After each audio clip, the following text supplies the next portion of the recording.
दोस्तों Android phone में QR code scan करने के लिए प्ले स्टोर पे जाएंगे और यहाँ टाइप करेंगे QR code scanner gamma play. मैं इसलिए आपको रिकमेंड करूँगा क्योंकि ये इजी टू यूज़ है।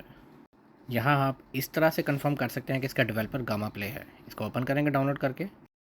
अपने फ़ोन की गैलरी से क्यूआर कोड की किसी भी पिक्चर को हम पिक कर सकते हैं। पिक करने के बाद यहाँ फ़ौरन स्कैन करके आपको बता देगा कि ये क्यूआर कोड का रिज़ल्ट है। इसके अलावा दूसरी तरह का क्यूआर कोड स्कैन करने के लिए ऊपर इमेज पे क्लिक और गैलरी पे क्लिक करके हम कहीं से भी पिक्चर उठा सकते हैं।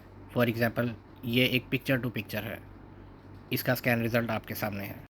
मज़ीद एग्जाम्पल के लिए पिक्चर पे क्लिक करेंगे, गैलरी, और इसके अलावा लाइंस वाले क्यूआर कोड को भी हम लोग चेक करते हैं।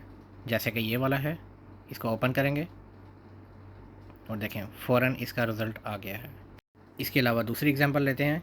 फॉर एग्जांपल कोई भी प्रोडक्ट जिसकी बैक साइड पे बारकोड लगा हुआ है, उसको स्कैन करने के लिए इस टाइप का बारकोड भी स्कैन कर सकते हैं, जिसका रिज़ल्ट ऊपर आपके सामने है। इसके अलावा किसी डिजिटल कॉपी या ऑनलाइन वेबसाइट से कोई क्यूआर कोड स्क्रीनशॉट पे हम निकाल के उसको भी स्कैन कर सकते हैं, जैसे कि ये टाइप है और इसका फौरी स्कैन रिज़ल्ट आपके सामने है।